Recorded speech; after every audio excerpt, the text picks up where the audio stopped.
আসসালামু আলাইকুম বন্ধুরা, সবাই কেমন আছেন? আশা করি ভালো আছেন। আজ আমি আপনাদের বানিয়ে দেখাবো চাল বা চালের গুঁড়ো ছাড়াই নরম তুলতুলে ফুলকো ফুলকো চিতই পিঠা। লাগবে না লোহার কড়াই, লাগবে না মাটির ছাঁচ, রান্নার যে কোনো কড়াইতে খুব সহজেই নরম তুলতুলে ফুলকো চিতই পিঠা বানিয়ে নিতে পারবেন। তাহলে চলুন আজকের এই রেসিপিটা দেখে নেওয়া যাক। রেসিপিটা ভালো লাগলে লাইক কমেন্ট শেয়ার করবেন এবং চ্যানেলটিকে সাবস্ক্রাইব করে আমার সঙ্গে থাকবেন। তাহলে চলে যাচ্ছি মূল রেসিপিতে। তো বন্ধুরা দেখুন, এখানে আমি মেজারিং কাপ মেপে 1 কাপ সুজি নিয়ে নিচ্ছি। আপনারা চাইলে ঘরে থাকা যে কোনো বাটিতে করেও মেপে নিতে পারেন। তারপরে নিয়ে নিচ্ছি 1 কাপ জল। জলটা এখানে আমি কুসুম গরম করে নিয়েছি। খুব বেশি কিন্তু গরম করলে হবে না, কুসুম গরম পর্যায়ে করে নিতে হবে। এখন আমি খুব ভালো করে একটি চামচ দিয়ে মিশিয়ে নিচ্ছি। তো বন্ধুরা, চাল বা চালের গুঁড়ো ছাড়াই যে সুজি দিয়ে এত সুন্দর নরম তুলতুলে ফুলকো ফুলকো চিতই পিঠা তৈরি হয়, আপনারা না দেখলে বিশ্বাসই করতে পারবেন না। দেখুন, সুজিটাকে আমি খুব ভালো করে নাড়াচাড়া করে মিশিয়ে নিয়েছি। এখন আমি ঢাকা দিয়ে রেস্টে রেখে দেব 5 মিনিটের জন্য, সুজিটা যেন খুব সুন্দরভাবে ফুলে ওঠে। তো বন্ধুরা দেখুন, 5 মিনিট হয়ে গেছে। সুজিটা কিন্তু খুব সুন্দরভাবে ফুলে উঠেছে। এখন আমি এখানে নিয়ে নিচ্ছি একটি মিক্সি জার। এই মিক্সি জারের মধ্যে আমি এখন সুজিটা নিয়ে নেব।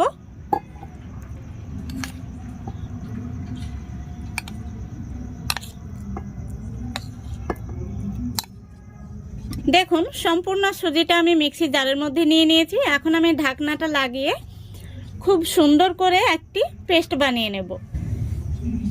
দেখুন, খুব সুন্দর করে আমি পেস্ট বানিয়ে নিয়েছি। দেখতেই পাচ্ছেন কতটা আঠালো তৈরি হয়েছে। এখন আমি এই চিতই পিঠার মিশ্রণটা বাটির মধ্যে নিয়ে নিচ্ছি। এখানে আমি আরো 1/2 কাপ জল মিক্সি জার ধুয়ে দিয়ে দিচ্ছি। তো প্রথমত আমি 1 কাপ জল দিয়েছিলাম আর পরে 1/2 কাপ। এখানে 1 কাপ সুজির জন্য আমার 1.5 কাপ জল লেগেছে। এখন আমি একটি হ্যান্ড উইস্ক দিয়ে 2 থেকে 3 মিনিট খুব ভালো করে ফেটিয়ে নেব। এইভাবে ব্যাটারটাকে যতটা ফেটে নেওয়া যাবে ততটাই কিন্তু চিতই পিঠাগুলো খুব সুন্দর তৈরি হবে। দেখুন বন্ধুরা, আমি 2 থেকে 3 মিনিট খুব ভালো করে ফেটে নিয়েছি। এই দেখুন, এখন আমি এর মধ্যে দিয়ে দেব 3 টেবিল চামচ মতো নারকেল কোড়া। চিতই পিঠার মধ্যে নারকেল কোড়াটা দিলে পিঠাগুলো খেতে বেশ ভালো লাগে। তারপরে দিয়ে দিচ্ছি স্বাদ মতো লবণ আর দিয়ে দিচ্ছি 1/2 টেবিল চামচ মতো বেকিং পাউডার। এখানে কিন্তু বেকিং সোডা দেবেন না। এবার আমি খুব ভালো করে সবগুলো উপকরণ মিশিয়ে নেব। দেখুন, খুব ভালো করে মিশিয়ে নিয়েছি। এখন আমি হ্যান্ড উইস্কটা তুলে নিচ্ছি। এখন আমি একটি চামচ দিয়ে আপনাদের দেখিয়ে দিচ্ছি। চামচের উল্টো দিকে দেখুন, খুব সুন্দরভাবে কিন্তু কোট হয়ে গেছে। ব্যাটারটা কিন্তু খুব একটা পাতলাও হবে না আর খুব একটা ঘনও হবে না। ব্যাটারটা কিন্তু এরকমই তৈরি করতে হবে। এখন আমি চিতই পিঠাগুলো তৈরি করে নেব। এখন আমি এখানে একটি ছোট্ট সাইজের বাটি নিয়ে নিচ্ছি। তারপরে নিয়ে নিচ্ছি 2 টেবিল চামচ সাদা তেল আর নিয়ে নিচ্ছি 1 টেবিল চামচ জল। তেল আর জলটাকে আমি খুব সুন্দর করে মিশিয়ে নিচ্ছি। দেখুন, তেল আর জলের মিশ্রণটা আমার তৈরি হয়ে গেছে। এদিকে দেখুন, পিঠাগুলো তৈরি করার জন্য আমি গ্যাসটা অন করে রান্নার কড়াই বসিয়ে দিয়েছি। তো বন্ধুরা, এখানে লোহার কড়াই বা মাটির ছাঁচ কোনোটাই লাগবে না, যে কোনো রান্নার কড়াই আপনারা ব্যবহার করতে পারবেন। আর আমি যে তেল আর জলের মিশ্রণটি বানিয়েছি সেটাতে দেখুন আমি একটি ব্রাশ দিয়ে খুব ভালো করে কড়াইয়ে লাগিয়ে নিচ্ছি। কড়াইটাকে খুব ভালো করে গরম করে নিতে হবে। গরম হয়ে গেলে এখন আমি পিঠার ব্যাটারটা দিয়ে দেব। তারপরে ঢাকা চাপা দিয়ে একদম লো ফ্লেমে রেখে দেব 3 থেকে 4 মিনিট। দেখুন বন্ধুরা, পুরো 4 মিনিট হয়ে গেছে আর পিঠাটা কত সুন্দর হয়েছে। পুরো 4 মিনিট আমি একদম লো ফ্লেমে রেখেছিলাম। দেখতেই পাচ্ছেন পিঠাটা কত সুন্দর ফুলে উঠেছে। পিঠার পিছন দিকটা আমি আপনাদের দেখিয়ে দিচ্ছি, দেখুন কত সুন্দর হয়েছে আর কতটা জালিদার তৈরি হয়েছে। দেখুন অসংখ্য ছিদ্রযুক্ত তৈরি হয়েছে। আবারও আমি তেল আর জলের মিশ্রণটা লাগিয়ে নিচ্ছি।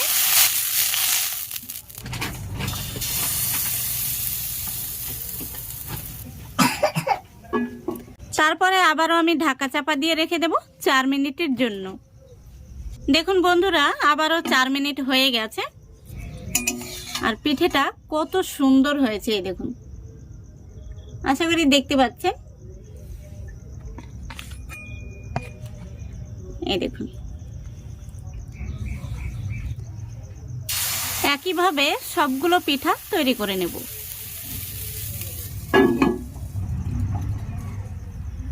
তো বন্ধুরা, সবগুলো চিতই পিঠা আমি বানিয়ে নিয়েছি। দেখতেই পাচ্ছেন পিঠাগুলো কত সুন্দর হয়েছে।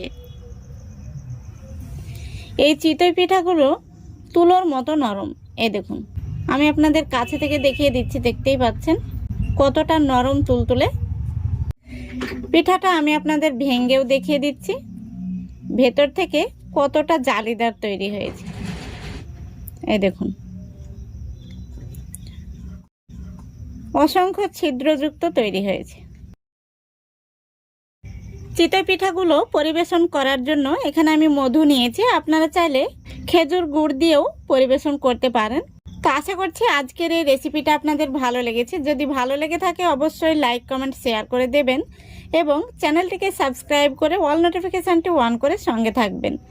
আজকের মতো এখানেই বিদায় নিচ্ছি। সবাই ভালো থাকবেন, সুস্থ থাকবেন। খোদা হাফেজ।